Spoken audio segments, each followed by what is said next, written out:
하고 볼게요. 자, 오늘 거는 2020년 몇 월 모의고사죠? 올해 2020년 6월 모의고사인데 일단 이게 1등급이 지금 92점 정도 나온 거거든요. 그러니까 사실 그렇게까지 어렵다는 아닙니다. 뭐 그렇게 쉽다는 건 아니지만 2등급이 지금 86점 정도 나왔으니까 일단 오답이 가장 높았던 거는 43번이고요. 43번 같은 경우 이거 오답 전체 1순위. 자, 이거는 이제 시문제죠. 그리고 두 번째 높았던 게 23번 문제. 제가 두 번째를 높았고요. 22번이 세 번째. 그 얘기는 21번부터 25번 이 지문이 일단 뭐 그 당시 애들한테는 좀 잘 어려웠다 이런 거고, 하나만 더 뽑으면 문학에서 36번의 오답률도 높습니다. 그 정도까지 그런 건데, 생각외로 애들이 그거 상관없이 39번, 40번도 오답률 되게 높아요. 이 두 개는 좀 높고 그렇습니다. 문법 같은 경우는 오답률이 높은 문제는 별로 없기는 한데, 저번에 쭉 모의고사 계속 보면 13번 같은 문제 어쨌든 중요한 문제가 되죠. 그죠? 이런 형태의 형태성 문제는 자꾸 많이 나오니까, 그죠? 그리고 11번하고 15번이 기말고사 범위고 14번이 중간고사 범위였죠. 그죠? 기억나나요? 예. 네, 그렇게 됩니다. 자, 문법 문제는 13번을 볼 건데, 자, 11, 13, 15 이렇게 되게 그렇게 일단 문법 되게 틀린 거겠죠. 자, 이거는 위에 11번에 이제 나오지. 그 보기에 보면 이런 얘기 나오잖아요. 시제는 과거, 현재, 미래가 있는데 이는 바라시, 말하는 시점과 사건이 일어나는 시점을 기준으로 나눈 것이다. 그래서 바라시는 말하는 시점을 뜻하고 사건시는 동작 상태가 나타나는 시점을 말한다. 그러면 바라시보다 사건시가 앞에 있으면 과거, 그 다음 일치하면 현재, 그 다음 나중이면 미래라고 얘기합니다. 그러니까 이런 얘기잖아. 쭉 보고 여기를 바라시라고 볼 때 바라시 자체와 사건시가 이렇게 동일하게 움직이면 그걸 뭐라고 하는 거야? 현재라고 얘기하는 거죠. 근데 사건시가 여기 있어. 그럼 바라보다 사건이 먼저 나왔잖아. 그러니까 그걸 뭐라고 한다? 과거라고 한다. 그 다음에 사건이 바라보다 나중에 이렇게 일어나면 그걸 뭐라고 한다? 미래라고 얘기한다. 그러니까 결국은 바라는 지금 얘기하는 건데, 그걸 기준으로 사건이 앞에 있느냐, 지금 있느냐, 나중에 있느냐, 이걸 갖고 과거, 현재, 미래를 판단하는 거죠. 자, 그리고 이제 표 밑에 이런 얘기 나오죠. 시간을 표현하는 문법 요소는 항상 특정 시제만 표현하는 것은 아니다. 예를 들어 아시나웃은 과거 시제를 주로 표현하고 있지만 과거에 이루어진 어떤 상태가 현재까지 지속되는 경우에 쓰이기도 하고 미래 상황을 표현한 경우에 쓰이기도 한다. 그러면 at과 ot이 기본적으로는 과거에 쓰겠지만 과거가 아닐 때도 있다는 거지. 그럼 뭘 갖고 판단해야 돼? 상어. 문장에서 전체 판단하는 거지. 단어만 가지고 보는 게 아니라. 그렇죠? 자, 그리고 이제 밑에 나오죠. 찬호는 어려서부터 아빠를 닮았다. 내가 지금처럼 공부하면 틀림없이 대학에 붙었다. 이렇게 두 개가 나오는데 밑에 나오죠. 가는 찬호 아빠의 닮음이라는 과거의 상태가 현재까지도 지속되고 있으면 보여주고 있다. 한편 나는 붙었다 해서 과거 시제 선 어머럼이 어시 쓰였지만 바라시에서 볼 때 대학에 붙는 일은 앞으로 벌어질 미래의 사건이다. 그러니까 첫 번째 문장은 과거 시대는 맞는데 현재까지도 지속. 그 다음 나 같은 경우는 과거가 아니라 그냥 미래 이렇게 되는 거잖아. 왜냐면 공부해서 대학에 붙는 거는 나중에 일이니까. 그럼 밑에 11번 ABC가 나오잖아요. 자, A는 뭘까요? 아기가 새근새근 잘 잔다. 시대가 뭘까? 현재. 그렇지. 그 다음 B, 영주는 어제 한 편 영화를 봤대. 근데 어제잖아 이거. 그럼 무조건 과거지. 시간 부서가 어제라고 나왔으니까. 그 다음 전국적으로 비가 곧 내리겠습니다. 그러면 비는 지금 내린 게 아니잖아 아직. 나중에 내리겠다는 거지. 그럼 얘는 미래네. 나왔어 시제는 다. 그러면 1번 바라시보다 사건시가 나중이 아니지 현재니까 일치해야 되잖아. 그러니까 1번은 정답 탈락 이렇게 되지. 그 다음 두 번째 관형사형 어미와 선언 어미라고 하는 시간 표현 자체가 A에 나타난다고 하는데 관형사형 어미가 여기 없지. 없어. 선언 어미가 나오잖아. 선언 어미 뭐가 나와? 잔다. 이거 기본형 뭐야? 자다인데 니은을 써서 현재 시대 선언 어미를 집어넣었잖아. 예. 그러면 선형원 어미는 맞는데 관형사형 어미가 없잖아. 왜냐면 이 안에 관형어가 없잖아. 그치? 예. 왜냐면 아기가 새근새근 잘 잔다. 근데 관형어는 보통 뭘 꾸며? 명사를 꾸미잖아. 예. 여기서 명사 이거 하나밖에 없는데 이거 꾸미는 게 없잖아. 관형어가 없지. 그럼 관형사형 어미도 존재할 수 없지. 그러니까 2번 정답 탈락. 그 다음 세 번째. B는 바나 씨와 사건 씨가 일치한다. 아니지. 과거인데 어떻게 일치해? 말이 안 되잖아. 그 다음 네 번째. B는 시간부사와 선언원을 활용한 시간표에 나타난다. 그래서 시간부사 어제가 나왔지. 그 다음 선언원 어미가 뭐가 나왔어? 봤다. 이거 봤다의 기본형이 뭐야? 보다지. 그럼 보다에다가 이거 들어갔네. 예.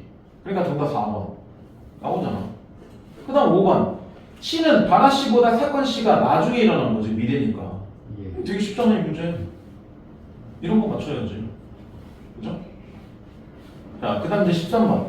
선생님이 얘기하는데 이건 이제 몇 번 얘기하죠 이제. 형태소는 뜻을 가진 가장 작은 말의 단위를 뜻하는 말인데 형태소는 다음 두 기준에 따라 자리과 의존, 실질과 형식을 나눌 수 있습니다. 라고 하고 지금 예문이 나오지. 경찰이 도둑을 잡았다.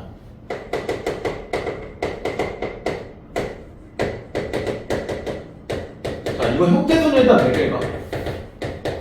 경찰이 도둑을 잡았다. 여기 나타난 형태소의 개수. 3개? 예. 아니 여기 밑에서 잘 나눠놨잖아. 아이씨 뭐 하는 거야 지금. 이렇게 나눠줬잖아. 이렇게까지. 그러고 물어본 거잖아 지금. 표에 아예 나눠줬는데. 예. 그치? 그러면 이거 경찰이나 도둑은 명사지. 네. 명사는 혼자 쓸 수도 있고 당연히 의미도 가지지. 예. 그러니까 얘네들은 자립이고 둘 다 실질이지. 자, 이나 을은 뭐라 그래? 의존. 조사라고 얘기하지. 예. 그러니까 의존되는 게 맞지. 의존인데 의미 있어 없어 얘네들은? 없어요. 없으니까 형식을 얘기하겠지. 여기까지 나왔어. 잡았다를 보면 기본형이 잡다잖아. 여기다 이렇게 아까 선언어미 자체가 들어서 과거의 의미를 준 거잖아. 예. 그럼 얘도 어미고 얘도 어미지. 예. 얘네 둘 다 어미나.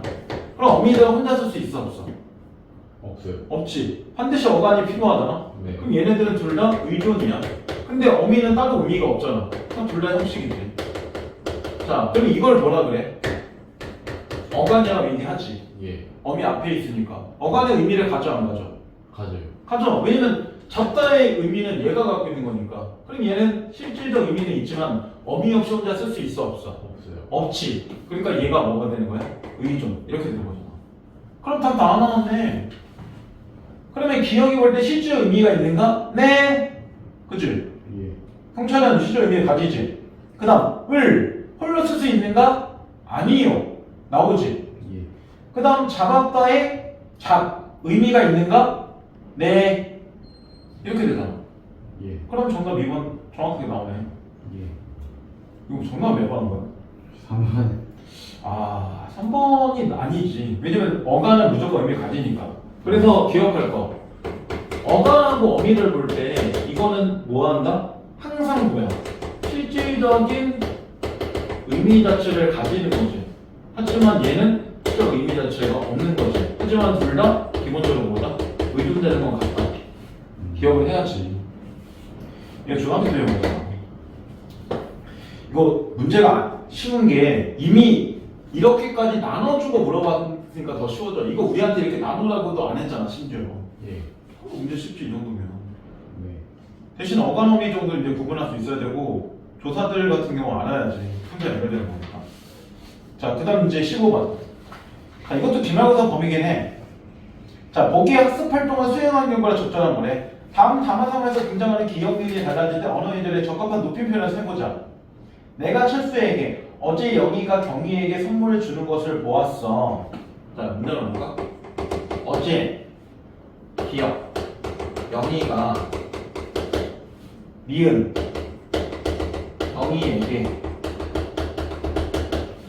선물을 주는 것을 보았어. 이거는 이렇게 말해도 되지. 왜? 누구한테 얘기하는 거니까? 내가 철수에게라고 얘기했잖아. 그러면 철수는 자기 친구일 거 아니야. 반만 써도 되는 거니까 이 문장은 적절한 거야. 그럼 밑에 1번. 기억이 높임 대상인 선생님으로 바꾼대.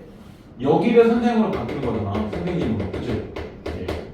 그러면 조사 가를 뭐로 써야 돼? 그래서 떼서 쓰는 게 맞지. 그럼 정답 1번 나오네. 예. 바로 나온. 그럼 몇 번 했어 이거? 5번도 뭔가 많을 것 같아가지고 5번도 한번 볼까요? 미음 자체가 높임 대상이 선생님이 바뀌면 그럼 여기를 바꿔보는 거지. 이거를 선생님으로 이렇게 바꿔보는 거야. 그럼 어제 영희가 선생님 그 다음 여기를 뭐라 써야 돼? 에게 대신에. 선생님께 그렇지. 여기는 깨를 써야지. 일단. 근데 보았어를 보았습니다로 고쳐야 된다라고 나오잖아. 예. 이상하지? 왜냐면 이건 바뀌었어 안 바뀌었어? 아 안 바뀌었잖아.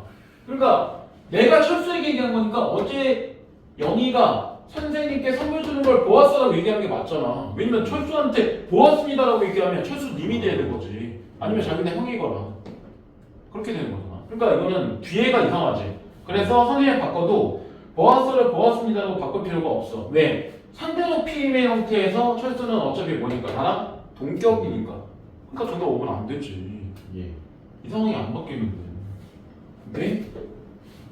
자, 그 다음 너 하고 싶은 질문 있으면 얘기해봐. 뭐 문제 나는 거. 이거 꼭 했으면 좋겠다. 뭐 그런 거 있어? 저 이거 40번 뭐야 40번? 40번? 40번 아닌데 몇 번이었지?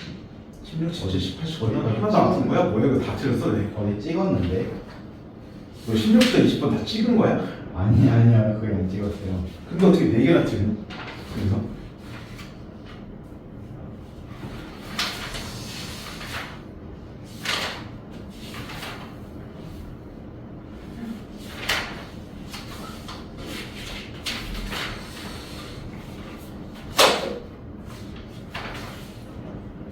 질문할 거 없으면 오답률 제일 높은 거 위주로 보고 하고 너 다시 3번 일단 볼게. 다시 3번 A, B, C에 대한 43번을 찍었어요. 이거 앞에 있는 사총사고라는 작품을 한번 해석을 해볼게요. 그래야지 이게 답이 나올 거 아니야. 그죠? 예. 그러면 이거 하나씩 보고 A 보고 선주 보고 이렇게 해서 갈게. 네. 자, 이거는 원래는 왼쪽에 한자로 쓴 게 원대 작품이야. 근데 이렇게 하면 우리가 이길 수 없잖아요. 그래서 오른쪽으로 현대어 플레이 한 거야. 사총사고라는 뜻은 나왔죠. 날이 맑았다가 비가 오다 한다. 변덕 쓴 날씨를 가리킨다. 이렇게 나오잖아요. 예. 어젯밤에 소나기 온 거 알지? 예. 잠깐 없어. 자, 그럼 A. 언뜻 개었다가 다시 비가 오고 비가 오다가 다시 개니 하늘의 도가 그러하거늘 하물며 세상의 인정이라.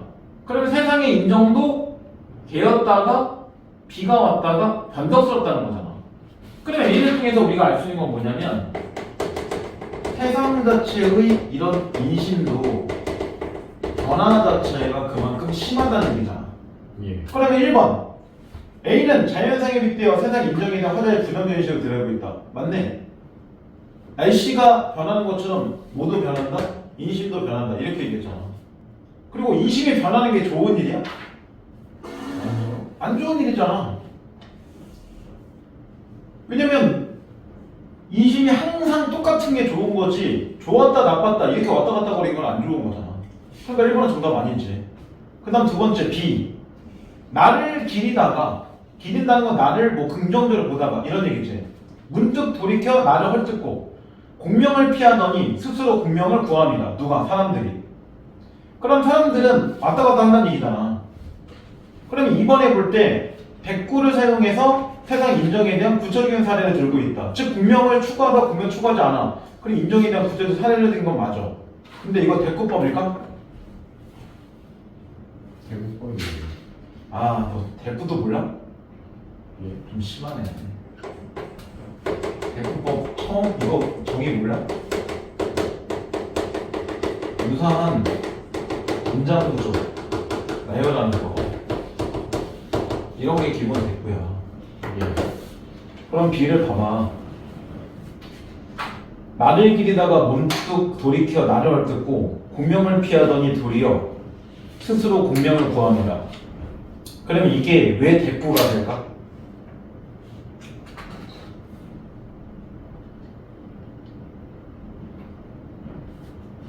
기리다가 돌이켜 나를 헐뜯고 그 다음 공명을 피하다가 스스로 공명을 구한다. 첫 번째, 두 번째 문장 봐봐. 문장 구조가 왼쪽과 오른쪽, 긍정과 부정 이런 식으로 정확하게 떨어지잖아. 구조 자체가.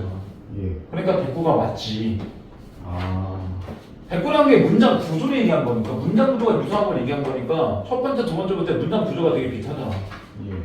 나를 기린다, 나를 헐뜯는다. 공명을 피한다, 공명을 구한다. 문장 구조가 첫 번째 줄 따로 됐고 두 번째 따로 됐고 이렇게 나온단 말이야. 그 다음 시 꽃이 피는 것을 보고 봄이 어찌 다스릴 수 있겠는가. 구름 가고 구름 오되 산은 다투지 않음이라. 그러면 산은 긍정이야 부정이야? 안 싸운대잖아. 예. 그럼 좋은 거지. 예. 싸우는 게 좋은 거야? 아니. 그런 건 아니잖아. 그러니까 산은 긍정적이야.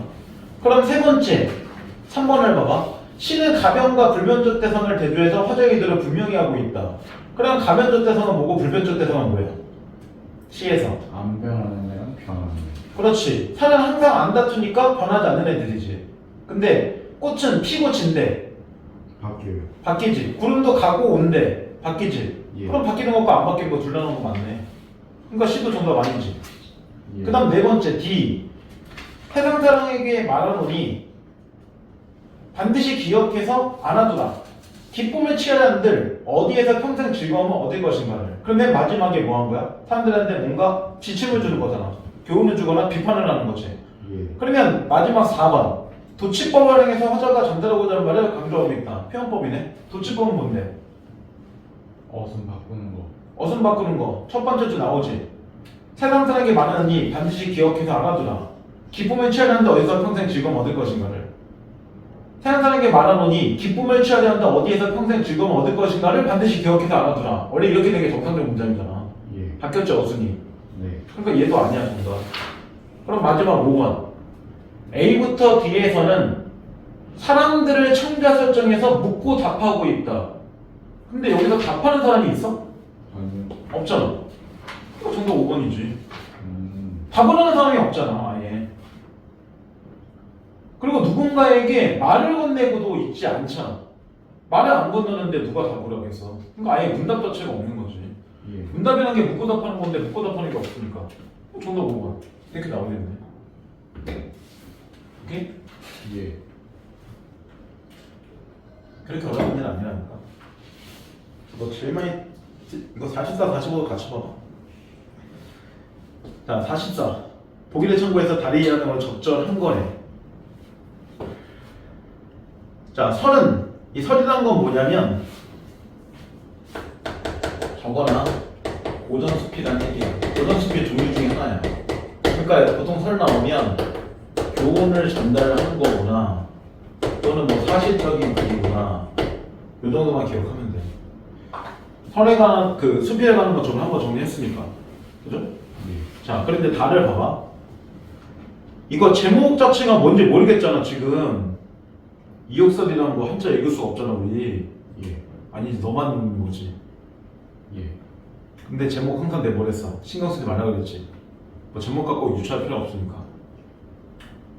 오케이? 예. 자, 그러니까 시를 그냥 봐봐. 행량체가 타락해서 밑에 나오지. 낡고 무너지고 떨어져서 지탱할 수 없게끔 된 것이 세 칸이 어때? 그럼 집이 되게 좀 오래됐다는 얘기네. 나는 마지못해서 이를 모두 수리했대.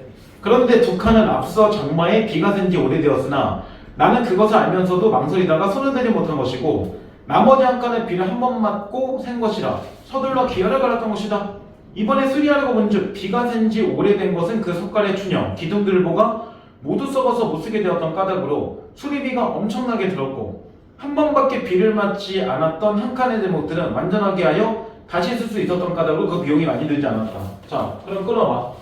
1문단을 갖고 볼 때 우리가 두 가지를 확인할 수 있지. 어떤 거? 비가 샌 지 오래된 거 이런 것과 그 다음에 한 번만 B를 맞은 거. 이렇게 두 개 나눠졌잖아. 자, 둘 중에 비용이 많이 든 게 어떤 거야? 오래 된 거. 그렇지. 이건 비용 자체가 많이 들었는데 얘는 비용 자체가 적게 들었잖아. 그럼 여기서 느끼는 게 하나 있지. 오랫동안 잘못된 거를 방치하면 그만큼 손해가 어떻다? 크다. 크다. 하지만 빨리빨리 고치면 손해는 줄일 수 있다. 이거잖아. 예. 그런 거야. 그 다음, 그래서 나는 이에 느낀 게 있대. 사람의 몸에 있어서도 마찬가지란 사실을. 잘못을 알고서 바로 고치지 않으면 곧 그 자신이 나쁘게 되는 것이 마치 나무가 썩어서 못 쓰게 되는 것과 같으며 잘못을 알고 몸을 고치기를 꺼리지 않으면 해를 받지 않고 다시 착한 사람이 될 수 있으니 처측의 제목처럼 말끔하게 다시 쓸 수 있는 것이다. 그럼 두 번째 문단에 얘기하는 건 뭐야? 사람의 몸 자체. 사람의 몸 자체를 빨리 고치는 것과 빨리 고치지 거를 안 하는 거. 이렇게 두 개 나눴잖아. 그럼 마찬가지야. 빨리 고치면 뭐 할 거야? 비용이 적게 되겠지. 근데 빨리 고치지 않으면 비용 자체가 많이 될 거 아니야. 이해돼? 예. 아니면 빨리 고치면 그만큼 빨리빨리 좋아지겠지만 아픈 상태를 계속 오래 두면 잘못하면 몸에 해가 심할 수 있잖아. 예. 자, 그 다음 이제 세 번째. 자, 뿐만 아니라 나의 정치도 이와 같다. 갑자기 정치 얘기하고 있네. 백성을 좀먹는 무리들을 내버려 두었다가는 이런 사람들을 상관으로 얘기하는 거죠. 백성들이 도탄에 빠지고 나라가 위태롭게 된다. 그런 연후에 급히 바로잡으려 하면 이미 썩어버린 제목처럼 늦은 것이다. 어찌 상가지 않겠는가. 그럼 여기서 이런 얘기잖아. 백성 자체를 좀먹는 무리. 이 무리를 빨리 없애. 반대로 빨리 없애지 않아. 빨리 없으면 나라가 어떻게 돼? 나라의 해가 적다. 반대로 그렇지 않으면 나라의 해가 많다. 그러면 이 세 개는 다 상황이 유사해, 유사하지 않아? 유사해요. 유사하지. 비, 사람, 그다음 나라 점점 의미가 커져 작아져. 커져요. 그런 걸 정치라고 얘기하는 거죠. 그러니까 실제 말하고자 하는 거는 여기가 아니라 여기지. 이게 주제야. 처음부터 나라를 좀먹는 한간놀이를 빨리 잡아야 돼. 이 얘기를 하고 싶어서 이렇게 두 개를 먼저 얘기한 거야. 그리고 이게 자기 뭐겠어? 사실이겠지. 예. 실제로는. 그러면 44번. 몇 번 한 거예요? 5번 했어요. 5번. 기억은 니은에서 얻은 깨달음을 자신 생활에 적용한 것이다. 이게 말이 돼? 말이 안 되네요. 이제 보니까. 아니 전반부를 가지고 예. 그 다음 뭐라 그랬어? 얻은 결과를 니은으로 구분했다고 나오잖아. 네. 그럼 전반부가 1문단이고 2문단이 후반부일 거 아니야. 예. 그러면 5번처럼 기억은 니은에서 얻은 깨달음을 자신의 생활에 적용한 것이다. 말이 안 되잖아. 기억은 그냥 자기 생활 자체에서 얻은 깨달음이고 그걸 니은과 어디에서 이게 둘 다 니은일 거 아니야. 여기에 적용한 거지. 예. 5번이 안 되죠 정답이. 그럼 4번 니은은 기억의 사실과 상황을 바탕 유추한 것이다. 이게 정답이잖아. 유추가 뭔데? 좋죠. 어떤 추추요? 아이씨, 예. 너 유추라고 해서 추측만 얘기하면 이것만 얘기한 거잖아. 이거 어떡할 건데? 유자는 빼고 그냥 추만 하면 어떡해? 그러면 추를 물어봐줘 내가. 뭐라 유추를 물어봐. 그래서 이거 너 단어 공부 안 해? 안 돼서 먼저 이제 단어 쓰면 되겠어. 이게 단어가 안 돼. 유추 이렇게 두 개가 합쳐진 거야. 예. 그래서 얘를 뭐라고 하냐면 유사한 비유, 얘를 추측 이렇게 얘기하는 거야. 유사한 비유적 추측 이렇게 되는 거야. 세 개 봐, 다 유사하잖아. 그리고 이걸 가지고 여기에 추측하고 이걸 가지고 또 여기에 추측하는 거잖아. 예. 세 개가 다 뭐가 비슷해? 오래된 걸 안 고치는 것과 그 다음 빨리빨리 고치는 거 이게 유사하잖아. 예. 그거 정답 자체가 이거밖에 안 나오지. 니은은 기억의 상태 상황을 바탕에 유추한 것이다. 맞잖아. 기억은 맨 먼저 내가 경험한 거고 그걸 바탕으로 사람의 몸도 집처럼 안 고치면 문제가 생기겠구나. 이렇게 하는 게 자기의 추측이잖아. 예. 그러니까 정답 4번. 이렇게 나와줘야지. 45번은 너 이거 속담 몰라서 틀린 거 아니야? 이건 틀릴 수가 없는데. 너 속담 모르는 거 뭐 있냐? 저요? 그럼 너 어제 다야? 그럼 이거 몇 번 했어? 저 이번요. 그럼 왜 2번 했어 이거? 이거 아는데 모르는 거 아니에요? 그런 게 아니라 그러니까 여기서 지금 이 위에서 한번 겪었으니까 아는 거 그런 느낌. 야, 난 놓고 기억자가 모른다는 건 뭐냐면 그냥 무식하다는 뜻이야. 야, 야, 나를 놓고도 기억자를 모를 정도니까 얘네 일자 무식, 글자를 모른다는 뜻이야 그냥. 예. 근데 가는 그런 거 아니잖아. 예. 그러니까 안 맞지. 네가 뜻을 네 멋대로 알고 있으니까. 다 해봐. 3번은 뭐야? 까마귀 나자 배 떨어진 격이다. 일단 1번. 호미를 말고 가려를 막는다라고 했는데 호미는 작게 막을 수 있는 거고 가려는 좀 더 크게 막는 거야. 예. 그러면 얘가 정답이잖아. 아. 작게 막을 걸 그냥 뒀다가 더 크게 비용을 들여서 막았건 이 뜻이거든. 그래서 호미를 말고 가려를 막았다가 적게 고칠 수 있는 거를 나중에 안 고쳐서 크게 된 걸로 고쳐버린다. 이런 뜻이야. 예. 그럼 나머지 3, 4번은 네가 해봐. 까마귀 나자 배 떨어진 상황이다. 예. 안 좋은 상황. 아니야. 탈락. 다 한번 해봐. 4번. 개구리 올챙이 있다 생각하지 못한다. 이거 어리석다. 그것도 아니야. 예? 그럼 2번하고 4번 차이가 뭐야? 없잖아. 아. 아니라고. 그 다음 5번. 우물 가서 수명을 찾는 경우이다. 말이 안 되는 거. 약간 아니야. 그래요? 너는 다, 이제 안 되겠어. 너는 이제 단어 숫자 내겠어. 까마귀 나자 배 떨어지는 건 뭐냐면 까마귀 난다고 해서 배가 안 떨어질 거 아니야. 기본적으로는 그냥 우연히 같이 일어난다. 그런 뜻이야. 개구리 쪽 올챙이 생각하지 못한다. 말 그대로 큰 다음에 자기가 보잘것 없을 때를 생각하지 못한다. 예. 그런 뜻이야. 어리석다가 아니라. 우물 가서 승률을 찾는다. 근데 우물 가면 승률 있어 없어? 없죠. 그러니까 자기가 원하는 거를 다른 곳 가서 엉뚱한 데가 찾는다. 이런 뜻이야.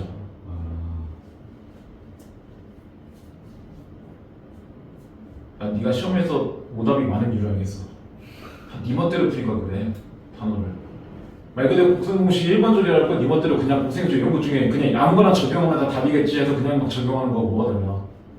2번 적용해놓고 저는 2번 적용하는데 왜 답이 아니죠? 2번은 적용하지 말아야 될 건데 2번은 적용하고 있으니까. 그러고 있는 거죠. 매칭 관계로 매칭 관계. 그냥 단어 자체를 보는 게 아니라 이게 어떤 뜻인지를 자꾸 생각하고 잡아놔야 돼. 한글 자체를 세종이 만들 때 글자를 읽기 쉽게 만든 거지 글자 읽는다고 해서 다 이해하는 건 아니라고. 예. 근데 과거의 한자는 읽는 것 자체가 어렵잖아. 그러니까 읽지 못하면 이해도 불가능하잖아. 그러니까 글자를 쉽고 읽을 수 있게 만들어둔 거지 학교라고 읽을 수 있다고 해서 학교의 뜻을 아는 건 아니라고.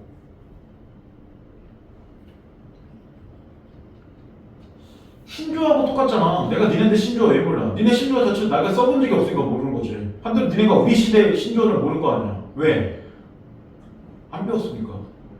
그런 거라고. 그러니까 시험에서는 뭐 해야 돼? 시험에 나타나는 단어는 따로 공부해줘야지. 예. 저는 시험에 나타나는 어휘를 공부하고 싶지 않아요. 그러면 대학을 못 가는데 그만 긁어야지. 자, 그 다음 맨 많이 틀린 거 하나 해보자. 이걸 할까 말까? 시간상 애매하긴 한데.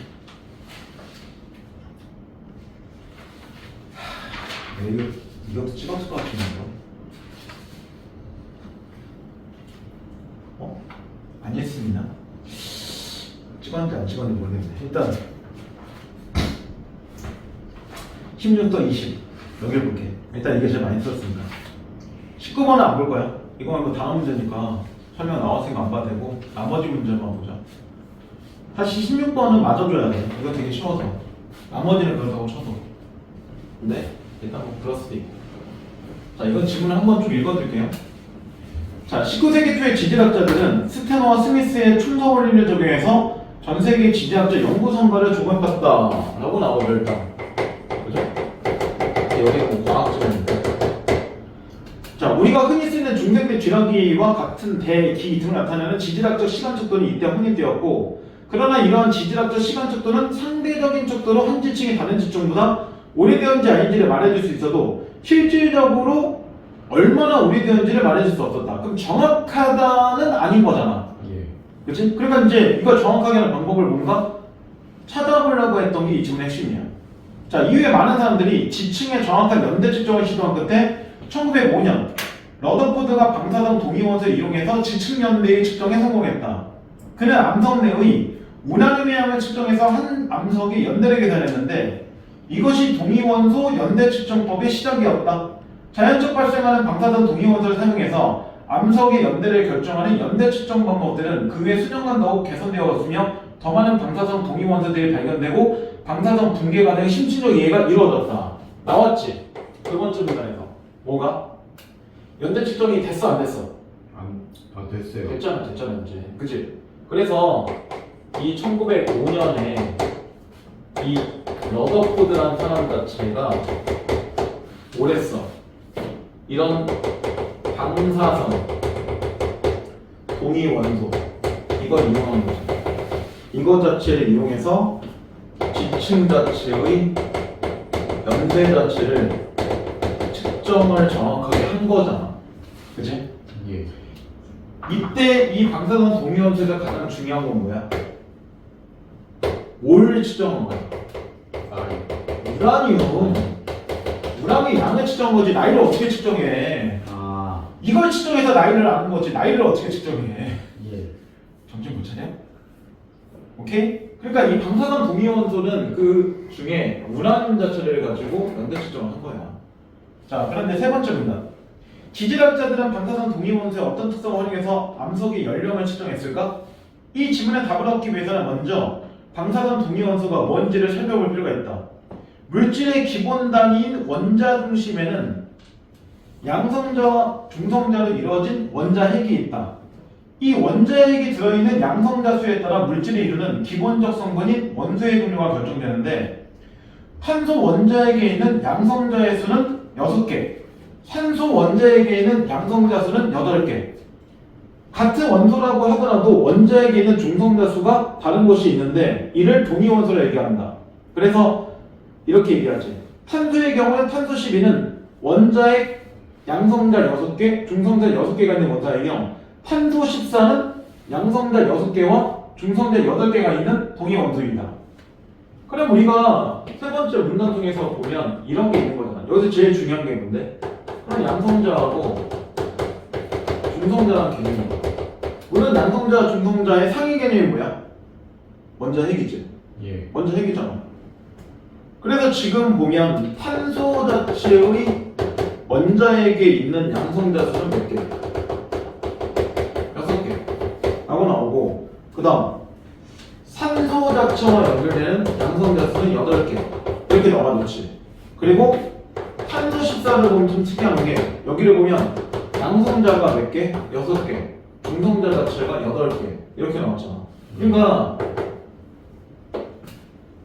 14라고 얘기할 때 양성자, 중성자의 개수는 다를 수도 있다 이런 거죠. 왜냐면 탄소 자체가 지금 12가 나올 때는 양성자 몇 개? 6개, 중성자 자체가 똑같이 6개였잖아. 그러니까 14라는 숫자 나온다고 해서 동일량이 아닐 가능성도 있다. 하지만 동일할 수도 있고 그런 차이가 있는 거잖아. 그리고 이런 것들이 뭐랑 연결돼 있다? 방사선 동위원소 측정과 연결된다는 거죠. 예. 그럼 네 번째, 한편 자연계의 모든 물질은 불안정한 상태에서 안정 상태로 가는 성질이 있다. 그럼 처음에 되게 중요한 얘기 나오지. 물질이라는 얘기가 나오잖아. 그럼 물질이라는 거는 이렇게 되는 거잖아. 불안정 자체에서 이렇게 안정 상태로 나가려고 한다. 이게 기본적 성질인 거잖아. 누구나 안정을 좋아하지. 누가 불안정한 걸 좋아해? 동위원소 중에는 양성자 수가 중성자 수에 비해서 너무 많거나 그 반대로 너무 적거나 해서 본래의 원자핵 상태가 불안정한 원소들이 있다. 그러니까 결국은 안정된 상태라는 건 둘이 균형인 건데 불안정이라는 건 균형이 아니라는 얘기잖아. 근데 이건 너무 뻔한 거니까, 그치? 그래서 불안정한 원자핵은 스스로 방사선을 방출하고 이를 통해서 에너지를 잃고 안정된 상태로 과정을 거치는데 이를 방사성의 붕괴나 핵 붕괴라고 얘기합니다. 동위원소 중에 방사선 붕괴를 일으키는 동위원소를 방사선 동위원소라고 하고 이들을 방사선 붕괴 통해서 불안정한 원자핵이 안정된 상태의 다른 종류의 원자핵을 변할 수 있다. 예를 들면 방사선 동위원소인 탄소 14는 방사선 붕괴로 인해서 중성자 1개가 붕괴되어 양성자로 바뀌고 양성자 7개와 중성자 7개로 이루어진 원자핵을 가진 안정된 원소인 질소 14가 된다. 붕괴 전의 방사선 동위원소를 모원소의 방사선 붕괴에 의해서 생성된 안정된 상태를 자원소라 일컫는데 붕괴 전의 방사성의 동위원소인 탄소 14는 모원소이고 방사선 붕괴에 의해서 생성된 안정된 원소인 질소 14는 자원소이다. 그러면 이 상태에서 우리가 볼 때 하나 느끼는 게 있지. 이 불안정 상태에서 안정이 되려면 반드시 뭐가 일어나야 돼?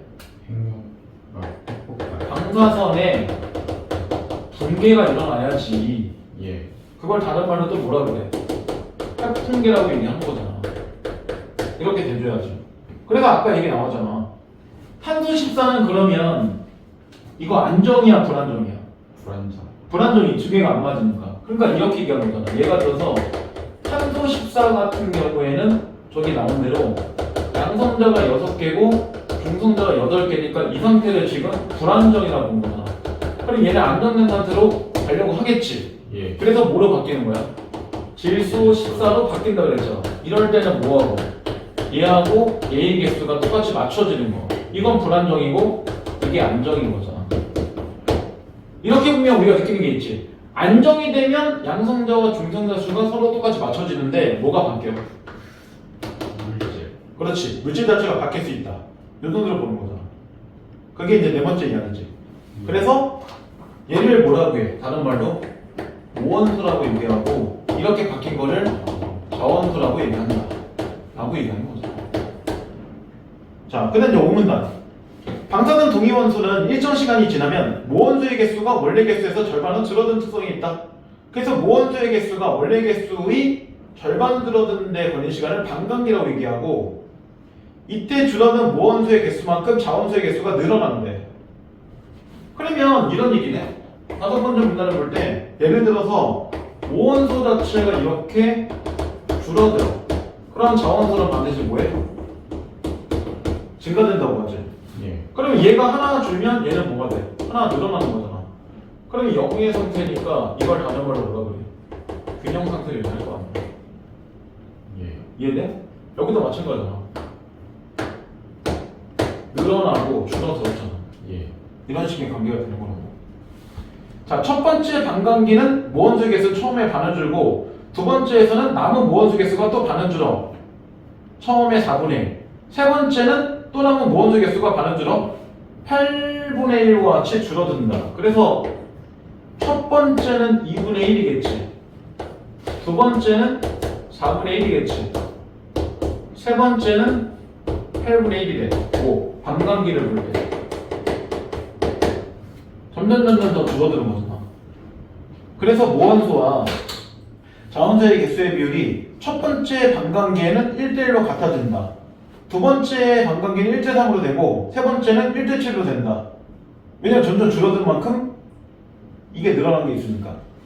다만 원소에 비해서 반감기가 다른 탄소 14는 1730년 포탄륨 40, 13억 년, 우라늄 238은 14억 년의 반감기를 갖는다.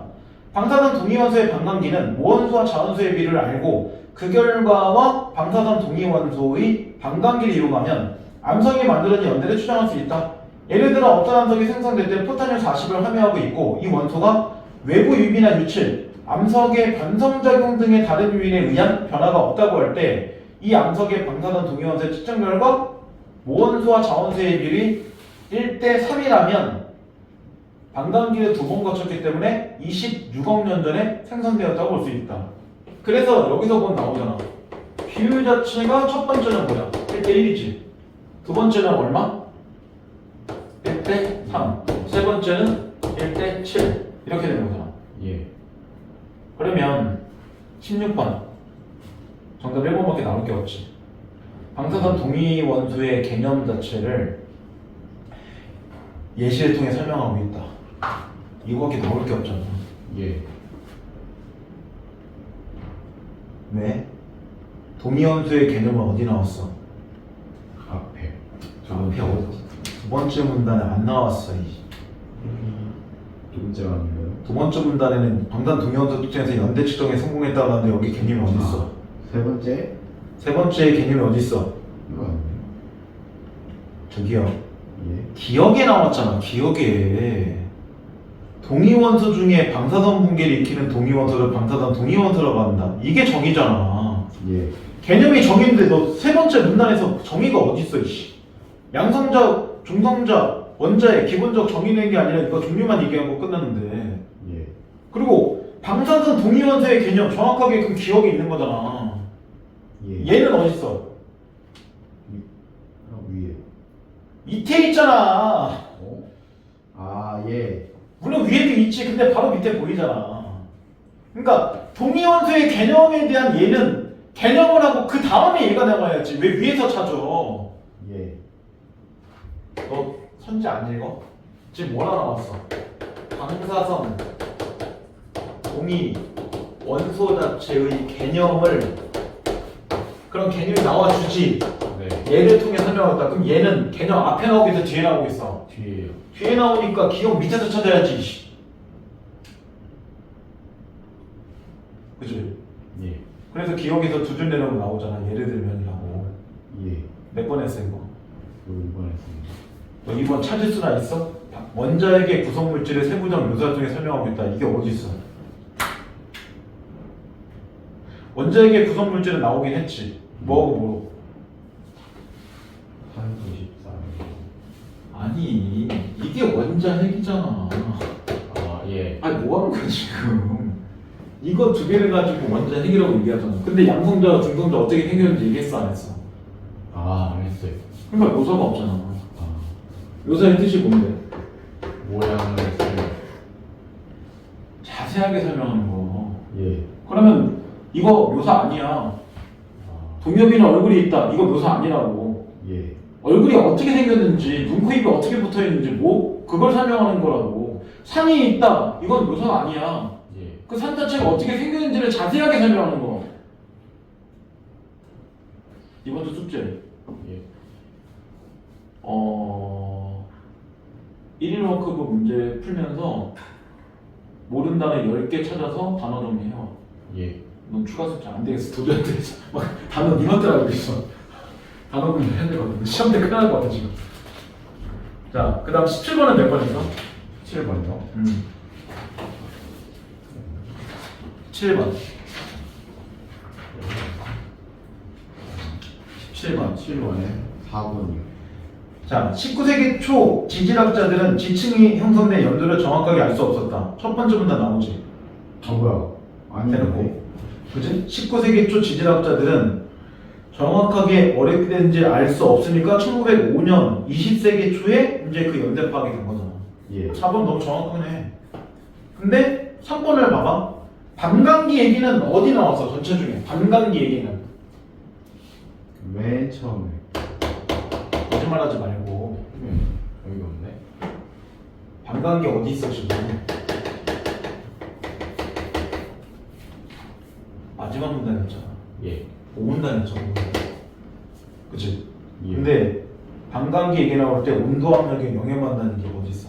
없어요. 없잖아. 맨 마지막 네 줄 보면 나오지.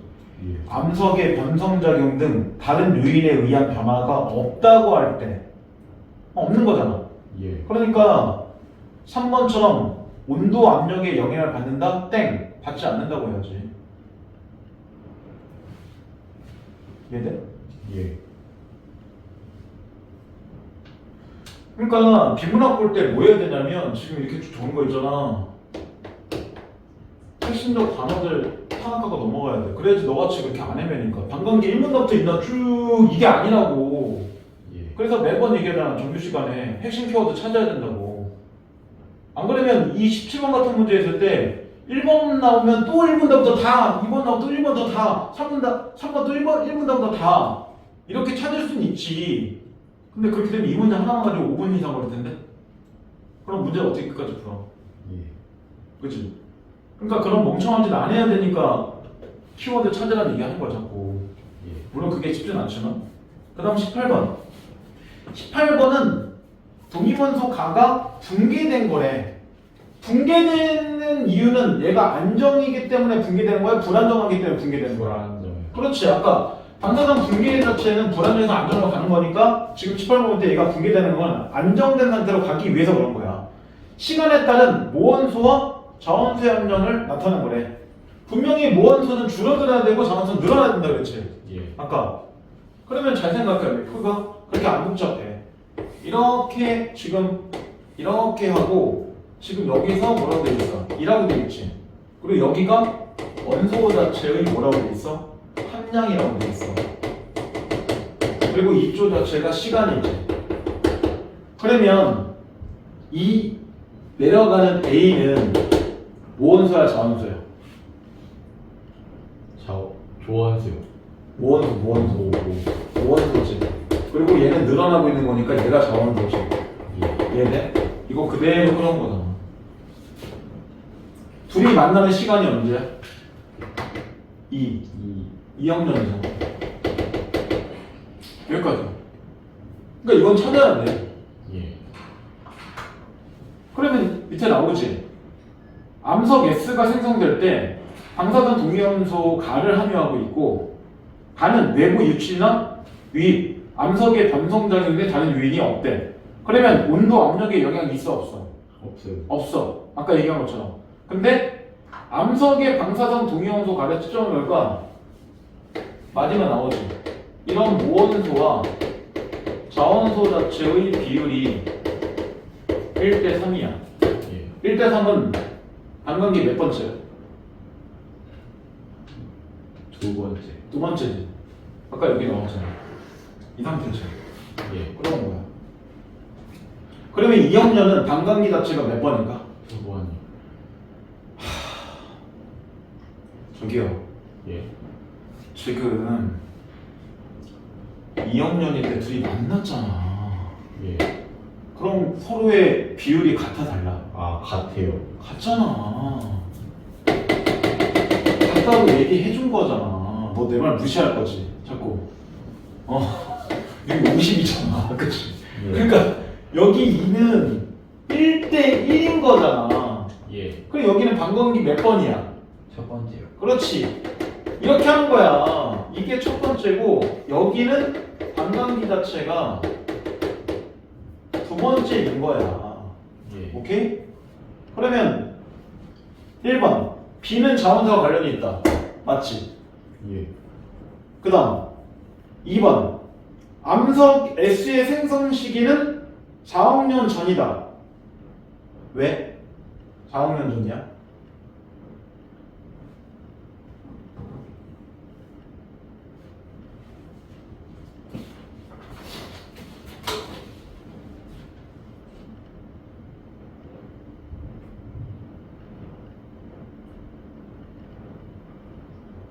자, 일단 몰입 패스. 3번. 4번의 반감기를 거치면 A의 처음량은 16분의 1로 줄어든다. 맞아? 몰라요. 왜 몰라? 이렇게까지 알려줬는데 첫 번째 때 2분의 1 줄고 두 번째 때 4분의 1 줄고 세 번째 8분의 1 준대. 아. 그럼 네 번째는 당연히 16분의 1로 줄어들 거 아니야. 예. 뭘 몰라 모르기는. 여기서 다 이렇게 알려줬는데 예. 3번 정답 아니지? 그러면 맞는 말이니까. 네 번째, 모원소와 자연수의 비율이 1대1이래. 그럼 딱 2학년이 맞아 틀려. 맞아요. 맞지? 아까 정확하게 여기가 50대 50이니까 1대1이니까 4번도 정답 아니야. 그 다음 5번, 시간 지날수록 자원수와 모원수의 개수를 더한 값은 감소된다. 맞아 틀려. 틀려요. 왜? 이렇게 일정이 가는 거. 그렇지. 아까 얘기했잖아. 줄어드는 만큼 얘가 늘어날 건데 그러면 항상 뭐 할 거야? 더한 값은 무조건 똑같겠지. 예. 항상 0의 상태로 될 거 아니야. 그러니까 정답은 5번. 아. 이렇게 되는 거잖아. 왜냐면 전체를 합한 값을 물어본 거잖아. 자원수는 감소되겠지만 모원수가 늘어날 거면 변비례 관계로 움직일 거니까 무조건 같은 값이 나와야지. 예. 그러니까 5번 정답 나온단 말이야. 근데 2번 다시 봐봐. 암석 S 자체의 생성 시기는 왜 왜 다음 연도입니까?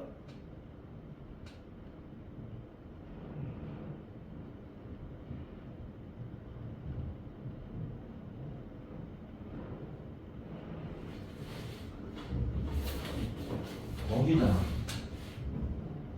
예, 지문에서 맨 마지막 가를 측정한 결과 가가 뭔데? 방사선 동위원소지. 암석 S에. 예. 그럼 암석 S의 방사선 동위원소 가가 1대 3이잖아. 방광기 2번 거쳤잖아. 여기가 한 번이잖아. 아. 그러니까 한 번 더 가야지. 예. 그러니까 여기가 2학년인데 한 번 더 가면 2번 방광기니까 이렇게 곱해야 되니까 4가 나올 거 아니야. 예. 그러니까 2번 정답 아니지. 아. 왜냐면 여기가 1대1이었잖아. 근데 실제로 여기서 얘가 발견됐잖아. 예. 그러면 2에다가 방광기 한 번 더 거쳤으니까 한 번 더 그걸 해야지.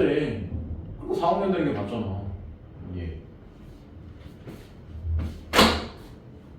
그거는 사진영상 이상 문제 내지 않지만 곱할지 뺄지 나눌지 판단을 해야 돼.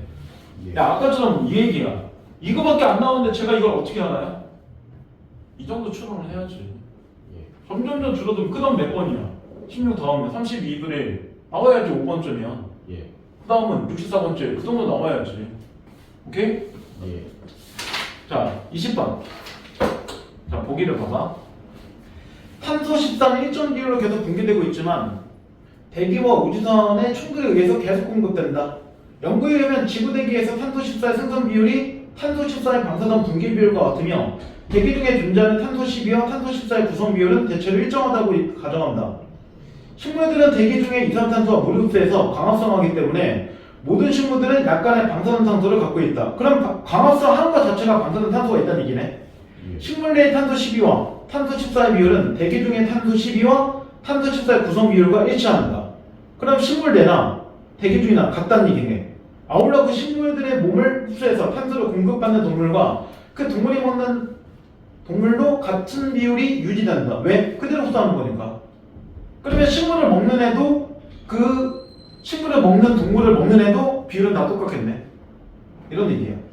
그런데 생물이 죽으면 더 이상 대기 중에 탄소를 흡수하지 또는 대출하지도 않는다. 그래서 죽은 생물 내 탄소 12와 탄소 14의 비율에 변화가 생길 수 있다. 그러니까 죽으면 이제 변화가 생긴다는 거야. 방사선 동위 원소인 탄소 14가 질소 14로 변하기 때문인데 그 얘기 아까 나왔었잖아 질문에서. 그치? 이 상태로 나왔던 얘기네. 예. 그죠? 이때 생성된 질소 14는 기체이기 때문에 죽은 생물 외부로 빠져나온다. 그래서 나오지. 질소 자체는 기체이기 때문에 동물 같은 거 내부에서 어디로 이렇게 외부 쪽으로 빠져나오는 역할을 한다. 이렇게 나왔잖아. 그렇지만 생물의 유해나 화석의 탄소 12와 14 비율을 측정하여 대기 중의 비율과 비교하면 탄소 14가 어느 정도 감소했는지 알 수 있고 그 결과 탄소 14의 반감기를 이용하면 그 생물이 죽은 현재를 계산할 수 있다. 다만 탄소 14는 6만 년이 지나면 측정하기 힘들 정도의 양만 남는다. 그럼 보기는 뭐에 대한 얘기야? 딱 동물의 연대 측정을 알게 된 거지. 아까 지문은 지층 연대 측정이잖아. 예. 근데 보기는 동물 연대 측정을 얘기한 거야. 대신 맨 마지막에 얘기하지. 탄소 14는 6만 년이 지나면 측정하기 힘들 정도의 양만 남는데 그럼 6만 년 이전 거는 우리가 정확한 연대 측정이 될 수 있어 없어? 있어요. 6만 년 전 거. 6만 년이 지나면 측정하기 어려울 때. 예. 근데 6만 년이 너무 전 거면 어떻게 측정할 거야? 아. 되게 막 그냥 막 대답하지 말고 한번 생각할 시간 줄 테니까 내가 답을 재촉하는 게 아니잖아? 예. 생각하고 얘기해야 돼. 그냥 무조건 대답하면 안 돼. 너 무조건 그냥 1번이겠지 이렇게 접근하면 안 된다고. 예. 시험에서도 알겠지? 문장을 잘 봐봐. 분명히 이렇게 나왔잖아. 6만 년 자체가 지나면 양 자체가 적어서 측정 자체가 잘 안 돼. 이렇게 나왔잖아. 그럼 6만 년 전으로 넘어가면 측정이 안 될 거 아니야. 예. 이 얘기라고. 그러니까 1번 연대 측정 범위는 제한적이다. 정확하지? 그치? 6만 년 안에서만 가능한 거잖아. 그러니까 1번 정답 아니야. 확인됐지? 그 다음 시간 지날수록 죽은 생물 내의 탄소 14의 개수는 줄어든다. 그럴까? 시간이 지날수록 죽은 생물 내부에 있는 탄소 개수는 밖으로 나온다고 했잖아 아까. 예. 줄어든 게 맞지. 죽은 다음에는 내부에서 밖으로 나온다고 하면 점점 줄어드는 거 아니야? 예. 그러니까 이번도 정답 아니야. 세 번째, 방사선 붕괴는 죽은 생물 내 탄소 12와 14 비율의 변화를 일으킨다. 아까 분명히 방사선 붕괴라는 것 자체는 분명히 뭐했어? 양성자와 중성자 자체가 개수가 바뀌었잖아. 예. 그 선거는 지문에도 확인할 수 있어. 그 다음 네 번째, 탄소 14를 이용한 연대 측정으로는 살아있는 생물 나이를 측정할 수 없다. 그럴까? 예. 그렇지. 왜? 분명히 얘기하잖아. 살아있는 애들은 탄소 14 자체나 탄소 12의 구성 자체가 동일하다고. 근데 죽었을 때 변화가 생겼다고 그랬지. 예. 그럼 살아있는 애들은 다 똑같이 있는데 어떻게 연대 측정할 거야? 변화가 있어야지 그 차이를 갖고 연대 측정할 거 아니야. 예. 그러니까 4번 살아있는 생물의 나이는 측정이 안 되지. 왜? 살아있는 애들은 기본적으로 다 양이 똑같을 건데 그럼 양이 다 똑같으면 다 똑같은 나이로 계산을 못할 거 아니야. 근데 변화 자체가 죽은 다음에는 생겼지. 변화 생겼다는 거는 차이가 생겼어 안 생겼어? 생겼잖아 이렇게. 그러면 죽은 애들 연대 측정이 가능한 거잖아. 그러니까 정답 4번 아니지. 마지막 5번 죽은 생물 안에 남아있는 질소 14의 양만 알아도 생물이 죽은 연대를 정확하게 추정할 수 있다 라고 나오잖아. 근데 분명히 질소 14는 죽은 다음에 외부로 빠져나온다고 했지. 예. 그러면 14의 양을 우리가 정확하게 알 수 있어? 자꾸 빠져나오는데? 알 수가 없지. 그러니까 질소 14양만 알아도 알 수가 없어 이거. 자꾸 빠져나오니까. 그치? 예. 그러니까 이거 갖고 정확한 연대 측정은 안 된다는 거야. 그래서 정답 5번. 이렇게 하는 거야. 그래서 맨 마지막에 나오잖아. 마지막 세 줄에 보기에 탄소 14의 반감기를 이용하면 죽은 연대를 계산할 수 있다고. 질소가 아니라. 오케이? 예. 자, 여기까지.